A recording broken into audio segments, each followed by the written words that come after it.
जब से परदेस बेचैन हूँ, नींद आती नहीं, भूख लगती है कम, कितना रोआ न चाहा मगर क्या करूँ, खत मेरी माँ का मुझको रुलाता रहा।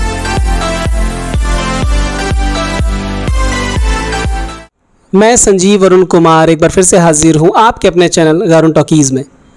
और जैसा कि हमने पिछली वीडियो में बात की थी, मस्कुलर डिस्ट्रॉफी से पीड़ित गाज़ीपुर के दो सगे भाई जिनसे आज मैं आपको मिलाने वाला हूँ, दोनों ही लोग हैं हमारे साथ। लवकुश तिवारी, हार्दिक स्वागत है सर आप लोगों का। धन्यवाद आप सभी लोग का। सुना मैंने, हमारी मुलाकात है एक दो बार की, और जब आपने बताया कि ये बीमारी लाइलाज है, वो सुनने के बाद काफ़ी लोगों से चर्चा हुई, लेकिन निश्चित रूप से सरकार के पास अभी भी इसका उचित डेटा नहीं है। आपके हिसाब से सरकार को क्या करना चाहिए और ये रोग है क्या एक्चुअली? देखिए, ये रोग एक जेनेटिक डिसऑर्डर है, जेनेटिक बीमारी है, जो एक शरीर में एक प्रोटीन, एक जीन होता है, उस जीन का काम होता है प्रोटीन का निर्माण करना, और उस प्रोटीन का काम होता है शरीर में जितने मसल्स हैं, जो मांसपेशियां हैं, उसको मजबूत करना। वो जीन शरीर में ना होने की वजह से प्रोटीन नहीं बन पा रहा है, और प्रोटीन नहीं बन पा रहा है तो मांसपेशियां मजबूत नहीं हो पा रही है। अब इसके कई टाइप्स हैं आपके, अब उसमें जो है आपका SMA है, आपका BMD है, आपका DMD है, आपका LGMD है। तो सबसे जो प्रचलित रोग है मस्कुलर डिस्ट्रॉफी में वो DMD है। ये DMD में बच्चा जो होता है 5 साल के एज तक होता है, चलता है, गिर जाता है, 5 से लेकर 10 साल 11 साल तक आते आते व्हील चेयर पर आ जाता है, और व्हील चेयर पर आने के बाद लड़का है 7-8 साल व्हील चेयर पर रहता है, और 18 से लेकर 22 साल के एज के बीच में उसका देहांत हो जाता है। तो सबसे प्रचलित जो बीमारी है मस्कुलर डिस्ट्रॉफी में वो DMD है। SMA का नाम सुना होगा, जो आयान सिंह है पटना का, 16.5 काउंट का जो सिरिंज है। हम लोग को जो लक्षण के बेसिस पे और अपने क्या बोलते हैं एज के बेसिस पे, किस एज पे हमें पता चला, उसके आधार पर हम दोनों भाइयों को LGMD है, जिसका फुल फॉर्म है लिम्ब गार्ड मस्कुलर डिस्ट्रॉफी। तो इसके कई टाइप्स हैं, और सरकार और अभिभावक की आप बात पूछे हैं तो सरकार भी कुछ काम नहीं कर रही है। अभिभावक तो सरकार से भी गिरे गुजरे हैं, क्योंकि अभिभावक को मैं पीछे इसलिए मैं बोलता हूं कि अभिभावक, अगर कई लोगों से मैं बोला हूं, जैसे मोदी गवर्नमेंट है या फिर जो सेंट्रल गवर्नमेंट है, वो स्वावलंबन करके एक वेबसाइट लॉन्च की है। वेबसाइट पर नए सिरे से आप जाइए, रजिस्ट्रेशन कराइए, रजिस्ट्रेशन कराने के बाद जो रजिस्ट्रेशन फॉर्म फिलअप करते हैं, जब फिलअप हो जाता है तो उसका प्रिंट आउट लीजिए, अपना जो पीड़ित है उस पीड़ित का आधार कार्ड लगाइए। आधार कार्ड के साथ अगर आपके पास कुछ पुख्ता सबूत है, कोई डॉक्यूमेंट है, जैसे आपने बड़े हॉस्पिटल में दिखाया है, कुछ इस तरह का किया है, तो उसको भी लेके जा सकते हैं। और अपने ज़िले के सरकारी अस्पताल में जहाँ पर विकलांग सर्टिफिकेट बनता है, वहाँ पे जाइए, सर्टिफिकेट बनवाइए। और सर्टिफिकेट में मैक्सिमम सर्टिफिकेट का रजिस्ट्रेशन करते समय उसमें जो टाइप होता है, जो जिस कैटेरिया में आपको रहना है, जिस कैटेगरी में आपको रहना है, उसमें एक मस्कुलर डिस्ट्रॉफी रखा हुआ है। ऐसा ना कि उसको किसी दूसरे कैटेगरी में आप रख लें। और जैसे कई लोगों को मैं देखता हूं, तो कई लोग मस्कुलर डिस्ट्रॉफी से पीड़ित हैं, उसमें लिखते हैं लोकोमोटर डिसेबिलिटी। तो लोकोमोटर डिसेबिलिटी में पोलियो वाला भी आ जाता है। आप जा रहे हैं, एक्सीडेंट हो गया आपका, आप भी उसमें आ जाते हैं बाद में, अगर आप अपंग हो गए तो आप सर्टिफिकेट बनवाएं, अभिभावक सर्टिफिकेट बनवाएं। जब सर्टिफिकेट बनेगा, डिटेल जब सरकार के पास जाएगी तो एक्चुअल डेटा जाएगा जी, एक्चुअल डेटा जाएगा, फिर हम लड़ाई लड़ेंगे सरकार से। मुख्य परेशानी क्या होती है आप लोगों को? चलने में परेशानी होती है, करवट बदलने में परेशानी होती है। DMD वाले केस में जो बच्चे हैं उनको लैट्रिन बाथरूम करने में समस्याएं होती हैं। सर अगर गर्दन इस तरह टेढ़ा हो गया तो उनका कोई क्या बोलते हैं, कोई अभिभावक आएगा तो गर्दन सीधा करेगा। तो सांस लेने में समस्याएं होती है आपकी, थोड़ा सा क्रिटिकल कंसर्न हो जाता है, तो फिर आपका क्या बोलते हैं शरीर एकदम दुबला पतला हो जाता है आपका। कुल मिला के आप सेल्फ डिपेंड नहीं हो पाते हैं। सेल्फ डिपेंड, हाँ, किसी न किसी का मदद, जैसे हमको भी अभी मदद लेना पड़ता है कुछ लोगों से, एग्ज़ाम देने जाना है, कहीं जाना है, आना है, तो किसी न किसी का मदद लेना पड़ता है। अच्छा, अभी चर्चा हो रही थी मेरी, तो बताया कि 16.5 करोड़ का एक इंजेक्शन है। उसमें क्रिटिकल कंसर्न है आपका, जो सबसे छोटा बच्चा होता है, स्पाइनल कार्ड मस्कुलर डिस्ट्रॉफी करके है कुछ, तो उसमें जो छोटा बच्चा है, आयान सिंह, सुना होगा आपने, एक बच्ची को भी लगा था। बच्ची को 16.5 करोड़ का इंजेक्शन आया था, सरकार ने उसका जो टैक्स माफ़ किया था, तो वो इंजेक्शन भी आपको 22-23 करोड़ का पड़ा होता है। अमेरिका से आया था या फिर किसी फॉरेन कंट्री से आया था, उसको लगा लड़की को। लड़की के क्या बोलते हैं, उसके हालात में धीरे धीरे सुधार हुआ, लेकिन लड़की 11 महीने ही जी पाई थी। अच्छा, लगने के बाद भी? हाँ, तो इस तरह का जो 16 करोड़ का जो आपका जो मेडिसिन है या जो सिरिंज है लगता है, ये अपने जो भारत देश में क्राउड फंडिंग से लगता है। जी। सोशल मीडिया पर क्राउड फंडिंग हो गया, आपके बहुत बड़े बड़े अभिनेता हैं, साथ में लोग आते हैं, बड़े बड़े समाज सेवी हैं, बहुत बड़े बड़े एनजीओ हैं, तो वो लोग आते हैं, क्राउड फंडिंग के थ्रू 16 करोड़ को कलेक्ट किया जाता है, और कलेक्ट हो जाता है तो उसको फिर बाहर से उस सिरिंज को मंगाया जाता है। मतलब लोगों की मदद से ही हम हाँ, मदद कर सरकार के पाते पास सरकार नहीं देगी। सरकार के पास, सरकार पर्टिकुलर, अगर बिहार की बात करते हैं तो बिहार में वो लड़का भी गया था, उसके परिजन गए भी थे, तो सरकार ने बोला था, नीतीश कुमार सरकार ने बोला था कि 5 लाख रुपए दे पाएंगे। चलिए, तो ये एक बहुत बड़ी परेशानी है कि सरकार भी ध्यान नहीं दे पा रही है, क्योंकि और भी सारे काम होते हैं, जैसा आपने बताया 16.5 करोड़ एक बहुत बड़ी रकम होती है, और जैसा कि आपने बताया क्राउड फंडिंग के ज़रिए ये चीज़ हो सकती है। तो जो भी लोग देख रहे हैं वो प्रयास करें कि इस रोग में और वृद्धि ना हो, ये रोग आगे ना जाए। अच्छा, आपने बताया कि वंशानुगत है, ये क्या परेशानी है? ये वंशानुगत में ये है, जो डीएमडी केसेस है, एक एम्स का रिपोर्ट आया था पीडीएफ का, तो उस पीडीएफ को मैंने पढ़ा था, तो उसमें दिखाता क्या है कि जैसे माँ है बाप है, ठीक ना। जैसे हमारे अगर एग्जांपल की बात करते हैं तो यहाँ पर मेरे घर के बगल में ही 2 बच्चे हैं जी। तो इन बच्चों का क्या है, जैसे मम्मी और पापा हैं, मम्मी पापा के द्वारा 4 बच्चे पैदा हुए, 2 बच्चे लड़के हैं, 2 लड़कियाँ हैं, ठीक, जो भी होंगी आपकी जी। 2 बच्चे दोनों पीड़ित हैं डीएमडी से। अब जो 2 बच्चियां हैं, रिपोर्ट कहता है, मैं नहीं कहता हूँ, रिपोर्ट ये कहता है कि जो 2 बच्चियां हैं उनका किसी के साथ शादी होगा, मतलब डीएमडी कहता है कि किसी के साथ शादी होगा, तो नेक्स्ट जनरेशन में अगर उसके यहाँ भी लड़के और लड़कियाँ, जैसे मान लो लड़के लड़कियाँ से शादी हुआ और उनके अगर 4 बच्चे हुए, 4 में अगर 2 लड़के हुए 2 लड़कियाँ होंगे, तो लड़कियों को प्रभावित नहीं करेगा ये। अगर जो 2 लड़के होंगे उनको 110% चांसेस है कि डीएमडी का ट्रांसफ़र हो जाएगा। तो जो डीएमडी केसेस में जो जेनेटिक डिसऑर्डर की हम बात करते हैं, तो इसमें जो है महिला जो है, जो फीमेल है, वो कार्यवाहक जीन का काम करती है, वो एक पीढ़ी से दूसरी पीढ़ी में जीन को कैरियर का काम करती है। तो ये चीज़ें हैं आपका।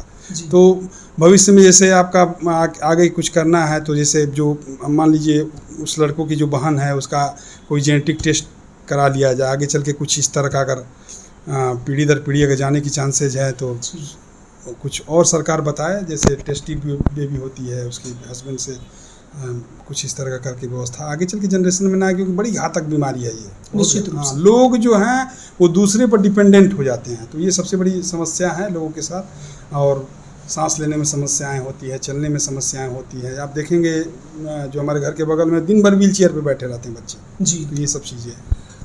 कोई दवाई बनी है कि नहीं अभी तक उस इंजेक्शन के अलावा जो आप रेगुलर यूज़ कर सके? जापान में कोई साइंटिस्ट है जिसके बच्चों को है, वो 3रे फेज का ट्रायल कर चुका है। एक्चुअली ये सब सरकार के माध्यम से हमको नहीं पता चलता है। हम लोग का एक बहुत बड़ा समूह हो चुका है, कई समाज सेवियों के द्वारा हम लोग का इंटरव्यू लिया गया, तो इंटरव्यू के माध्यम से हम लोग का 2-3 इंटरव्यू पड़ा हुआ है यूट्यूब पर। तो लोग यूट्यूब के डिस्क्रिप्शन में जाके नंबर ले लेते हैं, तो इस तरह करते करते करते करते आज हमारे पास 1000, 1500, 2000 लोगों का एक समूह बन चुका है। व्हाट्सएप पर 256 लोगों का ग्रुप है, तो अलग अलग 4-5 ग्रुप हैं, एमडी हो गया, डीएमडी हो गया, MD association of Uttar Pradesh, MD association of India, LGMD group, इस तरह करके। तो उसमें 250-300 लोग हैं, तो वही लोग कहीं ना कहीं से निकाल के इंटरनेट पर डालते हैं। आपने सरकार से मदद मांगी क्या है इस रोग की रोकथाम के लिए? सरकार से मदद मांगने के लिए हमने कम से कम प्रधानमंत्री जी महोदय को, मुख्यमंत्री महोदय को, राष्ट्रपति महोदय को, सुप्रीम कोर्ट के जज को, हाई कोर्ट के जज को, और अपने ज़िले के जिलाधिकारी महोदय को, और क्या बोलते हैं मुख्य चिकित्सा अधिकारी महोदय को, और भी जो हैं आपके गृह मंत्रालय हो गया, स्वास्थ्य मंत्रालय हो गया, सब लोगों को मैंने पत्र लिखा है 2 बार। पत्र के माध्यम से जब उनको मैंने सूचित किया तो वहाँ से जवाब भी आया, लेकिन जवाब जो है सेटिस्फाइड नहीं है, मतलब संतुष्टि लेवल का जवाब नहीं है। आप लखनऊ चले जाइए, आपका भारत देश में 8 जिलों को, 8 जो है बड़े अस्पतालों को आपको जस्टिफाई किया गया है कि यहाँ पर आप जाइए। अब लोगों से मैंने पता किया कि वहाँ पर जाने पर क्या होता है, तो वहाँ पर जाने पर कुछ नहीं होता है। ब्लड कलेक्ट कर लिया जाता है, आपका रिपोर्ट सरकार से, रिपोर्ट भी निकलवाने में जो रिपोर्ट जो इसका है नॉर्मल खर्चे से नहीं होता है। इसका रिपोर्ट भी अगर आप टेस्ट कराते हैं तो 18-20 से एबव का है आपका, तो रिपोर्ट निकलवाते हैं और रजिस्ट्रेशन कर लेते हैं। जैसे आप आओगे, जैसे स्वावलंबन पर रजिस्ट्रेशन होता है, नाम बताइए, पिता का नाम बताइए, कौन सा टाइप है, क्या है। उसके बाद रजिस्ट्रेशन के बाद वो क्या बोलते हैं, यही बोलते हैं कि आपको जब इलाज आ जाएगा तो सूचित कर दिया जाएगा। अब एक बात बताइए, हमारा जो सेंटर है वो लखनऊ है, हम 15,000-20,000 रुपये का कैब करके जाएं लखनऊ में, वहाँ पर लाइन लगाएं, व्यवस्था करें, व्यवस्था करने के बाद हम अपना रजिस्ट्रेशन कराएं, और इस बात को सुनने के लिए कि आप जब इलाज आएगा तो आप फिर आपको सूचित कर दिया जाए। तो जब वो काम हमारे ज़िले में ही कर दो यार, आप उस काम को हमारे ज़िले में कर दो, गाजीपुर में कर दो। बिल्कुल, ये जो परेशानी है इनकी, एक तो आपको आने जाने में बहुत परेशानी, बिना मदद के आप जा नहीं पाते, उसके बाद आप लखनऊ जाते हैं। तो हमारी भी अपील होगी, जैसा कि आप लोग भी कह चुके हैं जिलाधिकारी महोदय से, कि गाजीपुर में क्यों ना इसकी जांच की जाए, यहाँ हॉस्पिटल में की जाए, क्योंकि ढेर सारे मरीज हैं जो धीरे धीरे पता चल रहा है। अच्छा, ये बीमारी जुड़वा लोगों में ही होती, चूँकि आप दोनों जुड़वा लोग हैं? नहीं, जुड़वा तो हम किसी लोग- को भी? नहीं, जुड़वा तो हम लोग हैं। अब ये 2 बच्चे हैं, एक 14 साल का है, एक 13 साल का है, और अभी तक मैंने जो सुना है जुड़वा बहुत कम है। तो ये परेशानी एक साथ शुरू हुई या बारी बारी से? थोड़ी सी 19-20 का कॉन्सेप्ट कहिएगा, अगर थोड़ा सा मतलब 51-52 वाला 51-50 और वाला कॉन्सेप्ट इसलिए कहिएगा कि जैसे फिजिकल वर्क वाला होता है। तो फिजिकल वर्क में जैसे हम सेल्स एंड मार्केटिंग का काम करते थे तो चलते फिरते थे जी। तो हम पर थोड़ा सा कम समझ में आया। और ये जो है जो बैठ गए, जैसे सॉफ्टवेयर फील्ड में जॉब था, सारा कुछ था, तो बैठ के काम करने वाला, तो उससे लगा नहीं, तो सेम ही मान के चलिए, सेम साथ चालू हुआ है, सेम एक ही साथ प्रभावित हुआ। अभी आपकी बस मांग यही है कि सबसे पहले तो रिसर्च हो इसके ऊपर, और गाजीपुर में एक टेस्ट सेंटर हो जहाँ पे टेस्ट हो गाजीपुर सके। नहीं, पूरे भारत देश में 100 मीटर के कम डायमीटर में, 50 किलोमीटर के कम डायमीटर या में, डोर टू डोर कलेक्शन ऐसा हाँ, हो, डोर डेटा टू डोर लेके। कलेक्शन किया जाए। हम लोग तो मान लीजिए किसी की मदद से जा भी सकते हैं अभी, जी। लेकिन कुछ ऐसे हैं कि एकदम नहीं जा सकते, दिन भर व्हील चेयर पर बैठे रहते हैं। और नहीं तो कम से कम 8 जो सेंटर हैं जी। उसके जो डॉक्टर हैं वो एक बार आए और पेपर में विज्ञप्ति दिया जाए कि इस दिन इस रोग का इलाज हो रहा है, टेस्टिंग हो रहा है। बिल्कुल इससे सारे जिले के बच्चे गाजीपुर में इकट्ठा हो जाए, जी। उनका टेस्ट हो सके, क्योंकि बच्चे तो नहीं जा पाएंगे उतनी दूर, निश्चित। लखनऊ नहीं जा पाएंगे, और सबके पास आर्थिक सहयोग भी नहीं है, बहुत सारी चीज़ें हैं। तो हम ये नहीं कहेंगे कि रोज़ के लिए आप एकदम परमानेंट एक व्यवस्था बना दें, लेकिन हाँ, मंथ में 6 महीने में, 3 महीने में quarterly activity, half yearly activity किया जा सकता है, जिस पे डॉक्टर को बुलाया जा सकता है, इस पे रिसर्च किया जा सकता है। जब तक इस पे कुछ करेंगे नहीं तब तक कुछ नहीं होने वाला। पिछले 12 साल से हमको 2013 में पता चला था, 13 से और आज 2022 हो गया है। और आपको पता है कि भारत में आयुर्वेद का, पहले हम अगर लॉजिकली बात करें तो इंडिया या भारत का किसी भी क्षेत्र में कहीं से मुकाबला नहीं। आपको पता होगा कि बड़े बड़े MRI मशीन में लोगों को एंटर करके और पूरा स्कैन करके इलाज किया जाता था। पहले के वैद्य नाड़ी देख के और बता देते थे कि आपको ये प्रॉब्लम है। जी। तो हमको पूर्णतः विश्वास है कि गवर्नमेंट अगर इस पर खर्चा करेगी और आयुर्वेदिक जो भी डॉक्टर हैं उस पर थोड़ा सा रिसर्च के लिए फंड मुहैया कराएगी तो उसका ज़रूर कहीं ना कहीं से सोल्यूशन निकलेगा। ज़रूर। और लोगों को, ठीक है अभी रोग का इलाज नहीं निकल पा रहा है, लोगों को क्या खाना चाहिए। एक दिन पेपर में आर्टिकल निकला था कि जितने रेयर डिजीज़ हैं उसके गार्जियनशिप की रिस्पॉन्सिबिलिटी उस ज़िले का DM का करना चाहिए। बट ये सब सारी की सारी चीज़ें ना एक प्रकार से कागज़ी है, कागज़ी अभी तक धरातल पे कुछ नहीं हो पा रहा है, कुछ भी नहीं हो पा रहा है। और लोगों को थोड़ा सा जागरूक करना पड़ेगा, क्योंकि जब ये रोग बहुत बड़े लेवल पे आ जाएगा ना तो फिर बहुत बड़ी दिक्कत आने वाली है। बिल्कुल, ये तो एक महामारी का रूप ले लेगा। बहुत महामारी का रूप ले चुका है। अभी 2 दिन पहले हमने देखा था पटना में कम से कम 15 से 20 बच्चों की मौत हुई थी, और अभी हाल ही में वीडियो डाला गया था कि 15 से 20 में। और हमको एक सबसे बड़ी चीज़ है कि आप जैसे यूट्यूबर तो आते हैं इंटरव्यू लेने के लिए, मैंने आज तक को 50 बार टैग किया जी, ABP न्यूज़ को 50 बार टैग किया, दैनिक जागरण के पत्रकार को कम से कम 50 बार टैग किया। और हम दोनों भाई गायक थे, अच्छे हम क्या बोलते हैं सॉफ्टवेयर फील्ड में बच्चों को मैंने पढ़ाया भी, मेरा आर्टिकल विश्व के कोने कोने से पढ़ाया जाता है। तो हमको तो सभी लोग जानते हैं, कई बार कहा कि इस आर्टिकल को निकाला जाए पेपर के माध्यम से, लोगों को जागरूक किया जाए, लेकिन पता नहीं अब इलेक्ट्रॉनिक मीडिया को क्या है या प्रिंट मीडिया को क्या हो गया है कि इस पे संज्ञान लेती ही नहीं है। मतलब एक बार आते भी हैं पत्रकार, मिलते हैं, मिल के चले जाते हैं, संज्ञान नहीं लेते हैं, किसी चीज़ का संज्ञान नहीं लेते हैं। और ये बहुत ही कष्टपूर्वक कष्टदायी बात है एक प्रकार से, और हमको तो बहुत कष्ट होता है कि इस टाइप की चीज़। इतनी गंभीर बीमारी से पीड़ित होने के बाद भी हौसले बुलंद हैं, क्योंकि ज़्यादातर लोग जो भी वीडियो देख रहे हैं उनमें से ज़्यादातर लोग जानते हैं कि आप दोनों ही भाई बड़े अच्छे लेखक हैं, बहुत ही अच्छे गायक हैं, कई जगहों पर सम्मान पा चुके हैं आप लोग। और जैसा कि मुझे याद है, हम लोग बहुत छोटे हुआ करते थे तो सिटी स्कूल की प्रेयर, राजकीय सिटी इंटर कॉलेज में प्रेयर आप ही दोनों लोग कराया करते थे, ये मुझे याद है। तो अभी दर्शकों ने जाना कि क्या बीमारी है आपके पास, लेकिन अब दर्शक जानेंगे कि आपका हुनर क्या है। मैं उस हुनर पे थोड़ी चर्चा करूंगा और मैं चाहूँगा कि शुरुआत करें आप अपने किसी एक गीत से। शुरू करते हैं।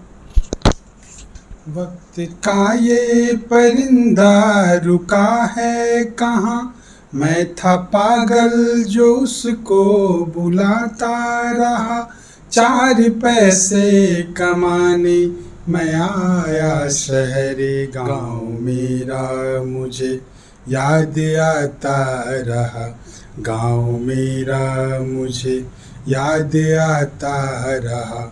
वक्त का ये परिंदा रुका है कहाँ, लौट ये लिखती है हर वक्त खत में मुझे, लौट आ मेरे बेटे तुझे है कसम। माँ ये लिखती है हर वक्त खत में मुझे, लौट आ मेरे बेटे तुझे है कसम। तू गया जब से परदेस बेचैन हूँ, नींद आती नहीं भूख लगती है कम, कितना रोआ न चाहा मगर क्या करूँ, खत मेरी माँ का मुझको रुलाता रहा, 4 पैसे कमाने मैं आया शहर, गाँव मेरा मुझे याद आता रहा, गाँव मेरा मुझे याद आता रहा, गाँव मेरा मुझे याद आता रहा। गज़ल तो बहुत बड़ी है लेकिन जी, बहुत सुंदर, बहुत सुंदर। बहुत सारी गज़लें मतलब हैं। मैं तो इस बात के लिए भी बड़ा आप लोगों से इंस्पायर होता रहता हूँ कि इतनी परेशानियों के बावजूद भी आप सक्षम नहीं है, लेकिन आप जिस तरीके के जिंदा दिल हैं आप लोग। परेशानियाँ तो ज़िंदगी में आती है, हर आदमी के साथ आती है, और अपनी जमी अपना प्रकाश पैदा कर, अपने कर्मों से एक नया इतिहास पैदा कर। क्या बात है। मंजिल मांगने और ढूंढने से नहीं मिलती है मेरे दोस्त, अपने हर कदम पर एक नया विश्वास पैदा कर। भगवान ने ज़िंदगी दिया है तो परेशानियाँ तो आएंगी, उस परेशानियों से लड़ना है, उसका इलाज निकालना है, उसका सलूशन निकालना है और उससे नहीं घबराना है। हमेशा चलते रहना है, चलते रहना है, क्योंकि रुकना नहीं है। रुकने पे तो बहुत सारी चीज़ें हैं लेकिन रुकना नहीं है, आपको कुछ न कुछ निरंतर करते रहना है। आप लेखन का काम करिए, गाने का काम करिए, अपने आप को समाज के, जैसे मैं तो कुछ कम काम कर पाता हूँ, ये इस न चलने के बजाय भी जाके और हरिशंकरी लगाते हैं जी। 3 पेड़ों का जो कम्बिनेशन होता है हरिशंकरी, वृक्षारोपण करते हैं, लोगों को जागरूक करते हैं। तो और गरीबों में जाके दीपावली मनाना, होली मनाना, जो बच्चों को मिठाइयाँ नहीं मिलती उनके साथ जी, भाई, जिसका पेट भरा उसको खिलाने से आपको आशीर्वाद नहीं मिलेगा। तो बहुत सारा काम है, काम करते रहना है, जब तक शरीर में जान है चलते रहिए। निश्चित रूप से आप लोग प्रेरणा के स्रोत हैं। जो भी दर्शक देख रहे हैं, मैं कहना चाहूँगा, सारी बातें हमने कर ली कि जो बीमारी है, ठीक है, लाइलाज बीमारी है, लेकिन हमारा हौसला कम नहीं हुआ। ये मैं आपको देख के लगता है आप लोगों को। तो मैं चाहूँगा कि एक और कोई ऐसा भोजपुरी गीत देवी मैया का पचरा, हम लोग तो सब कुछ गाते हैं, कुछ भी फरमाइश हो जाएगी तो गा सकते हैं, तो भजन गाते हैं, लेकिन वीडियो में बहुत लंबा हो जाएगा, तो एक मुखड़ा सुना रहे हैं देवी पचरा। चल चली माई के मंदिर वाए धनिया की पूरा होई आस, चल चली माई के मंदिर वाए धनिया की पूरा होई आस, मैया दीहे सुंदर तनवा की पूरा होई आस, होई मन के मुरदिया की पूरा होई आस। चल चली माई के मंदिर वाए धनिया की पूरा होई आस। एक पति पत्नी से ये गीत का माध्यम है। वो मंदिर जाने के लिए कई बार प्लान बन रहा है, तो उसी गीत को गाया गया कि चल चली माई के मंदिर वाए धनिया की पूरा होई आस, होई मन के मुरदिया की पूरा होई आस। सपरत दिनवा बीतल जाता धनिया, सपरत दिनवा बीतल जाता धनिया, दिन दिन बढ़ल जाता बड़ी परसनिया, दिन दिन बढ़ल जाता बड़ी परसनिया।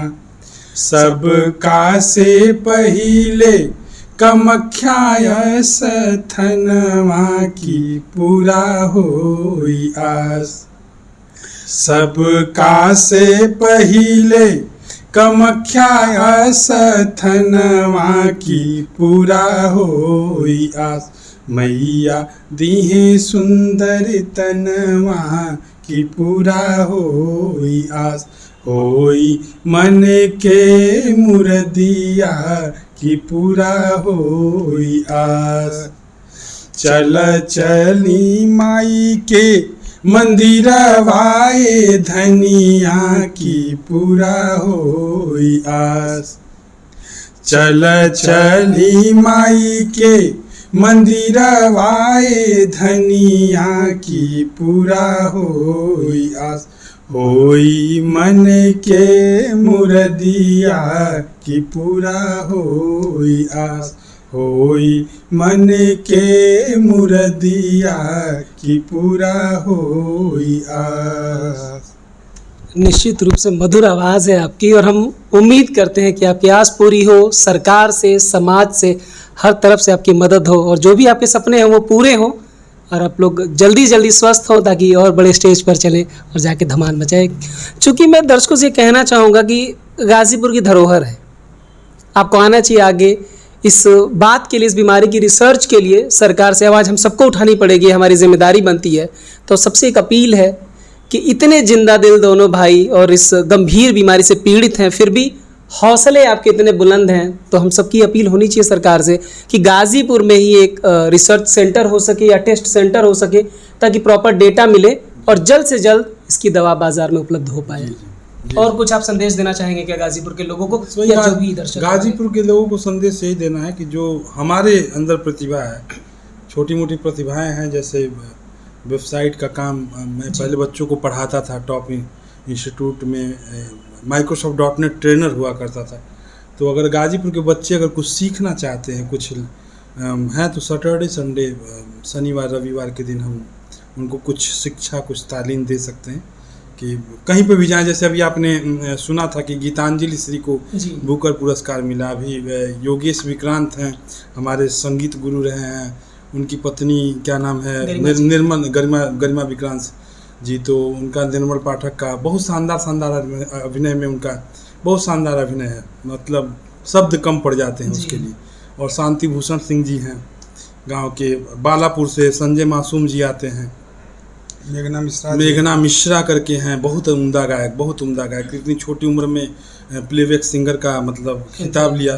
तो इस टाइप की चीज़ें जब भी लगता है कि गाज़ीपुर का कोई भी बंदा जाता है और अपने आप को बहुत अच्छा लगता है कि नहीं मेरे शहर से है। और देखिए, प्रतिभा आपकी भी कहीं से कमतर नहीं है, बस एक स्टेज मिलने की ज़रूरत है, और निश्चित रूप से हम उम्मीद करते हैं। बहुत मिला हम लोग को, स्टेज मिला, कई बार टीवीओ पे भी गए हम लोग, लेकिन थोड़ा सा स्वास्थ्य के चलते थोड़ा सा इस पर कम हो गया है, नहीं तो ठीक था। पहले वो एक ज़माने में कि गाज़ीपुर में सभी लोग जानते थे और बड़ा प्यार उसने मिला, सन 1999 से लेकर 2006 तक, तो बहुत अच्छा रहा। लेकिन अभी भी है। मैं ये कहना चाहता हूँ कि जो भी बच्चे सीखना चाहते हैं, चाहे वो साहित्यिक चीज़ हो, चाहे वो क्या बोलते हैं पढ़ाई से रिलेटेड हो, जो भी हो, हमको जितना आता है उतना हम सहयोग करेंगे।